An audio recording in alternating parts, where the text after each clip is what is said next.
નમસ્કાર. શૈક્ષણિક વર્ષ 2025 અને 26માં છે મેડિકલ એટલે કે MBBS, BDS, BMS અને BHMSની જે એડમિશનની પ્રક્રિયા છે એ શરૂ છે. તો હવે આપણે સૌથી પહેલાં ગૂગલ ક્રોમમાં જઈએ. એમાં તમારે લોકો admission committee four professional courses છે તેમાં તમારે જવાનું. હવે તેમાં તમે જોઈ શકો છો એમાં મેડિકલ અને ડેન્ટલ છે એની ઉપર ક્લિક કરવાનું. તો તમે આમાં વેબસાઇટમાં અપડેટ જોઈ શકો છો કે પહેલાં શું સૂચના આપવામાં આવી છે કે list of candidate remove from MBBS, BDS merit list due to allotment અથવા તો admitted in BMS, BHMS till round number 3.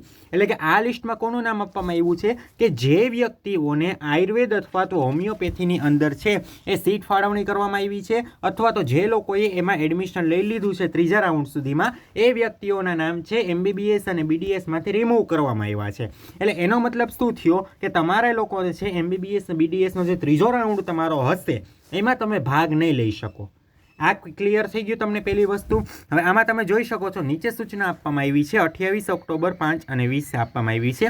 એમાં તમને શું કહેવામાં આવ્યું છે કે ઓનલાઈન રજિસ્ટ્રેશન હેલ્પ સેન્ટર ખાતે દસ્તાવેજની ચકાસણી અને ચોઇસ ફિલિંગ બાબતે છે એ 9/10/2025 બપોરે 1 કલાકે પ્રકાશિત જાહેરાત અનુસાર. એટલે કે આ છે તમારા અંદાજિત 1 મહિના પહેલાં છે એ આખી જાહેરાત છે ત્રીજા રાઉન્ડ માટેની આવી ગઈ હતી. હવે એમાં સમય મર્યાદા તમે લોકો જોઈ શકો છો કે તમારે લોકોને એડમિશન કમિટીની વેબસાઇટ ઉપરથી ઓનલાઈન પિન ખરીદવો છે તો 31/10/2025 બપોરે 2 વાગ્યા સુધી તમે ખરીદી શકો છો.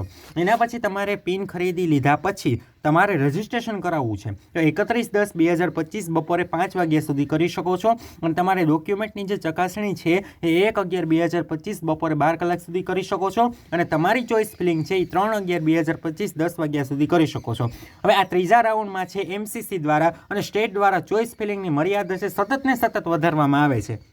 ક્યારેક 27 તારીખ સુધી એક્સટેન્ડ કરવામાં આવે છે, ક્યારેક 30 તારીખ સુધી બદલવામાં આવે છે, 30 તારીખથી પછી 3 તારીખ સુધી બદલવામાં આવે છે. હવે આશા રાખીએ કે આનાથી વધુ એક્સટેન્ડ ના થાય. ક્લિયર થયું? એટલે આ તમે પહેલાં જોઈ શકો છો. હવે એના પછી આપણે છે ને આયુર્વેદ અને હોમિયોપેથીની વેબસાઇટમાં આવી જઈએ છીએ. અને આ વખતના જે એડમિશન કમિટીના જે નિયમો છે એ ખરેખર વિદ્યાર્થીઓ અને વાલીઓને બહુ મૂંઝવણમાં મૂક્યા છે. એ રીતને કંઈ સ્પષ્ટતા કરવામાં આવતી નથી. હવે આમાં જુઓ તમે એક નિયમ સમજો. આમાં શું કહેવામાં આવ્યું છે કે જે વિદ્યાર્થીઓએ નોંધ લેવી કે આ નિયમ તમે જો ખાસ વાંચો કે જેમણે UG MBBS BDS અને UG BAMS અને BHMS માટે એક જ યુઝર આઈડીથી રજિસ્ટ્રેશન કરેલ છે અને UG BAMS અને BHMSની ત્રીજા રાઉન્ડની કાઉન્સેલિંગમાં ભાગ લે છે તેમને જણાવી દેવામાં આવે છે. હવે પહેલી વસ્તુ એ કે એડમિશન કમિટીએ છે ને આ બાબતનું એક સોલ્યુશન લાવવું જોઈએ કે ભાઈ તમે લોકો વર્ષ 2025થી MBBS, BDS, BMS અને BHMSની આખી અલગ જ પ્રોસિજર કરો છો. તમારે બધાની પ્રોસિજર અલગ કરવી છે, બધાના આખા રાઉન્ડ અલગ કરવા છે, તો શા માટે તમે એક જ યુઝર આઈડીથી પિન ખરીદાવો છો? તમારે એમ કહેવું જોઈએ કે ભાઈ MBBS, BDSમાં લેવું છે તો અલગ પિન ખરીદો, આયુર્વેદ હોમિયોપેથીમાં ભાગ લેવો છે તો અલગ પિન ખરીદો. ના, તમને એક જ પિનથી ખરીદી કરીને બધી સંપૂર્ણ પ્રક્રિયા કરવામાં આવે છે. પછી એમાં વિદ્યાર્થી વાલીઓ તો મૂંઝાય જ ને. પછી આમાં શું કહેવામાં આવ્યું છે કે UG BMS અને BHMSમાં ત્રીજા રાઉન્ડમાં જો તમને કોઈ બેઠક ફાળવવામાં આવે છે તો તેઓ UG MBBS અને BDSના ત્રીજા રાઉન્ડમાં ભાગ નથી લઈ શકતા.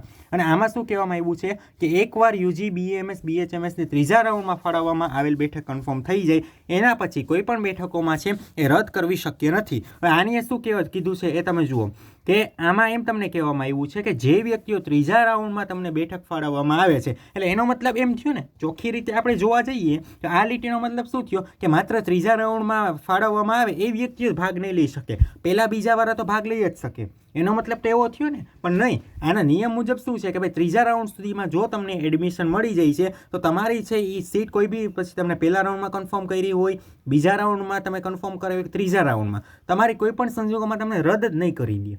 એટલે આ છે. અને જો સિસ્ટમ મુજબ એ જ ચાલવું જોઈએ કે ભાઈ પહેલાં MBBS BDS તો પહેલો રાઉન્ડ, એના પછી આયુર્વેદ હોમિયોપેથીનો, પછી MBBS BDS તો બીજો રાઉન્ડ, એના પછી આયુર્વેદ હોમિયોપેથીનો. હવે આ લોકોએ સૌથી પહેલાં શું કર્યું હતું કે BMS અને BHMS તો ત્રીજો રાઉન્ડ બહાર પાડી દીધો.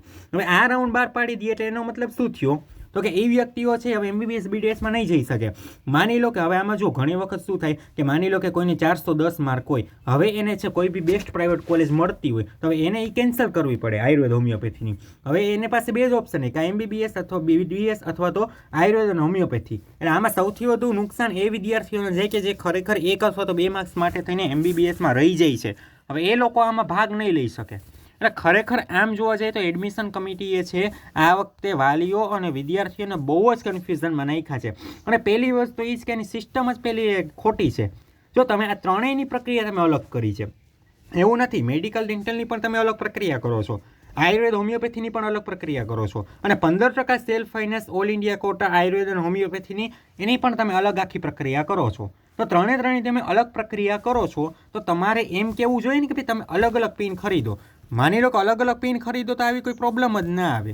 ક્લિયર થઈ ગઈ આ વસ્તુ પહેલાં? એટલે આ વસ્તુ છે એ એક એડમિશન કમિટીએ બહુ ખોટી કરી છે.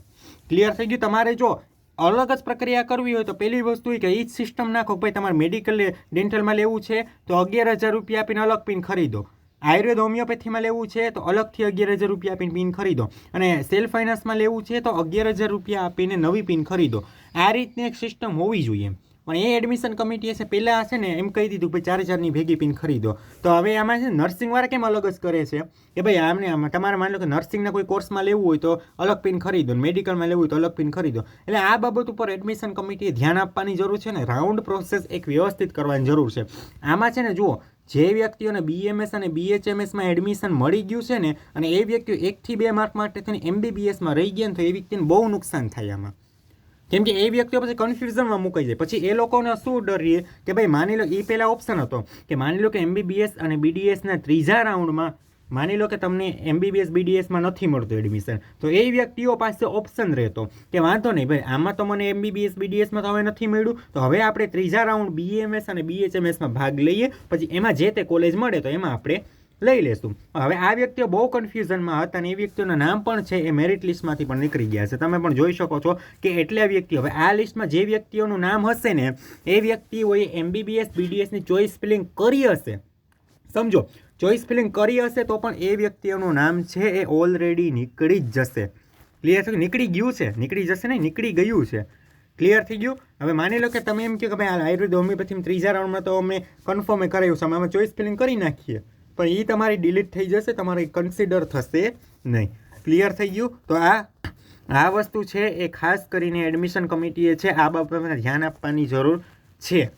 ક્લિયર થઈ ગયું? એટલે હવે જુઓ તમને લોકોને છે ને હવે જે ચોથો રાઉન્ડ આવે છે, ચોથા રાઉન્ડમાં કોણ ભાગ લઈ શકે, શું નહીં લઈ શકે, એના સંપૂર્ણ બાબતના વિડીયો છે એ આ ચેનલમાં આપવામાં આવશે. એટલે જો તમે ચેનલમાં નવા હોય તો ચેનલ લાઇક, શેર અને સબસ્ક્રાઈબ કરવાનું ના ભૂલો. અને આવી જ અપડેટ માટે ચેનલમાં નવા હોય તો ચેનલને છે ખાસ કરીને સબસ્ક્રાઈબ કરવાનું ના ભૂલો.